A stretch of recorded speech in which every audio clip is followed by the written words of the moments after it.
This is the defining public health issue of our time.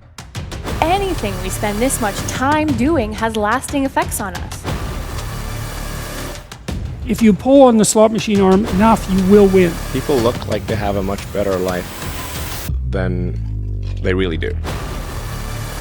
In a world where social media is becoming an increasingly larger part of everyone's day-to-day lives, we're going to be looking into some of the effects that social media is having on mental health and how we find the right balance between utilizing this incredible technology whilst not straying too far into a dystopian world of artificial intelligence. Here with me today is Nikki Kaur, a director of tech and innovation.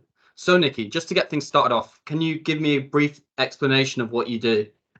Hi, Freddie. I am Nikki Kaur. I'm a filmmaker, producer. I'm the director of tech and innovation. The films that I produced were all about decision making, and they're all based around young people and all about consequences of actions and choices. Whilst making these interactive films, nothing this complex had ever been created before. So we basically reverse engineered filmmaking, got young people involved, but use social media as that biggest tool to engage with young people. Young people are no longer, and have not been for the last 20 years, down the youth club, hanging about on street corners. Everybody is in a virtual world. And all of these platforms have been created with selling in mind. So they're all about, like, even the likes of stuff is all based on a gambling sort of algorithm, and it's to get people excited about getting likes and getting. So that's all well and good, and people use social media, but the effects on young people are really detrimental, and the research is only just coming out. So we had lots of cases of young people that were getting body dysmorphia. Young girls were posting selfies. Depending on how many likes they got, they would stay up all night and then go to school the next day, totally sleep deprived. And everything about their aesthetics had been totally morphed. Like, it's the body dysmorphia came from they now no longer recognize themselves without filters. Social media is a tool for good. It can be used as empowering, and a lot of people do. However, the big thing is when you're struggling with your mental health, everything on social media will trigger you because your nervous system's already dysregulated. So everything you take as sort of a little bit of a slight towards yourself. So if someone's pretty, it's because you're not pretty. And it's an internal conversation. My daughter, for example, after she had a baby, she came off social media. She went, Mum, I can feel people's like hate and jealousy. Like, I can feel people spiteful. And I took it as a pinch of salt, but then I knew what she meant. It's like in close-knit families, communities. If you're happy and doing all right, like, and other people are, then it's their unhappiness that's projected on yourself. So, like, whether it's real or whether it is some atoms of intention that actually fire across, it does have a knock-on effect. So my golden rule is, like, my social media is an online notepad. Some of them I leave public, some of them are just to my friends, but inevitably they're just for information that I want to come back for. I think social media gave you a window to your life, and it's dependent on what we put on that window. So when things are really good, you're here, you're there, you're sharing stuff. But then, like, look what's going on in Israel and Palestine now. There's also that thing of some people are completely oblivious. I've had about 20 mums between the age of 30 and 40, little children, absolutely devastated. They're consuming horrendous images. These images are actually really, really traumatic. If you showed a normal person on a normal day, they would have traumatic effects, the after effects of that. And I think the link to mental health and trauma, even though they're both inextricably linked, they're just not talked about. Yeah. Have you heard the phrase screen drain? Yes, I have, yeah. Yeah, so you know yourself, if you've been sat researching and you've been online, I do a lot of editing and stuff, it actually drains the life force out of you. When your brain is getting dopamine hits, so imagine you've been working on something and then you get it, boof, you get a massive dopamine hit. You might get an extra 40 minutes worth of energy and get loads of rewarding chemicals in your brain. But the minute you shut that computer down, come off your phone, come off any of them, the actual rest that it takes is twice as long. So everybody's already depleted and then they're going on social media. Most people can sit scrolling and they miss a meal time. They won't think, and they're that consumed in other bits of life.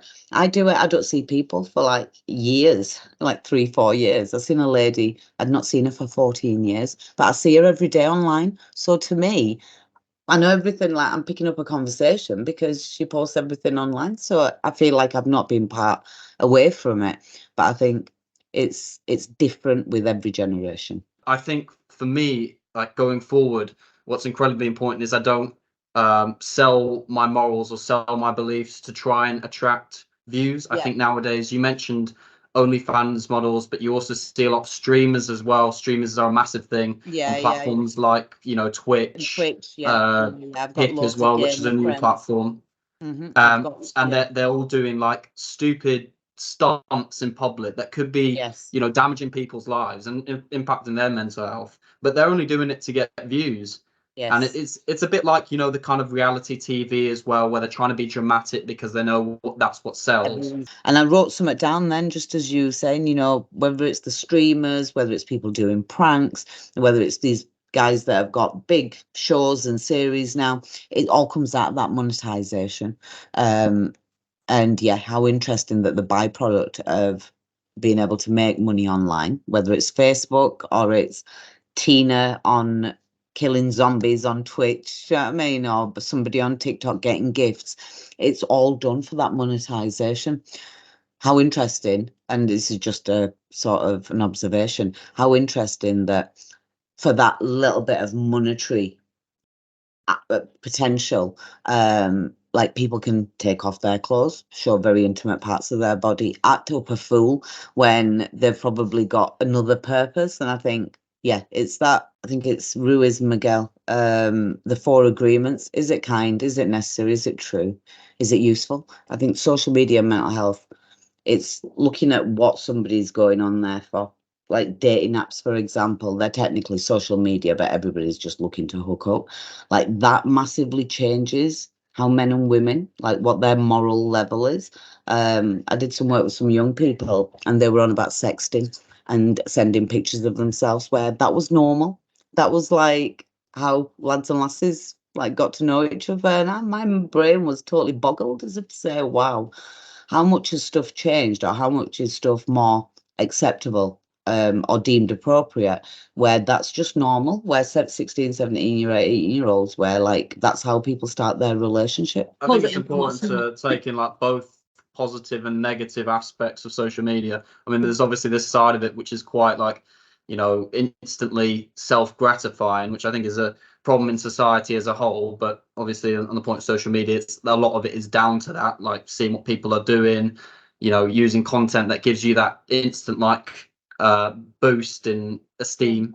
But then also there's the positive side, which for me I see in the fact that I'm able to keep in touch with my mum and dad, and the fact that I'm able to keep in touch with my school friends as well, and also the fact that in terms of going into the journalism industry is I'm going to have to use social media going forward. Now, obviously, I'm going to have to find the right balance between, you know, work and then also my life as well. And in my personal life, I don't like to spend too much time on social media, but I think in terms of work, it's going to be vastly important for me because that's where the majority of media is nowadays. It's on social media, YouTube, X, Instagram, all of those kind of things. So it's just, I think for me, it's about finding the right balance.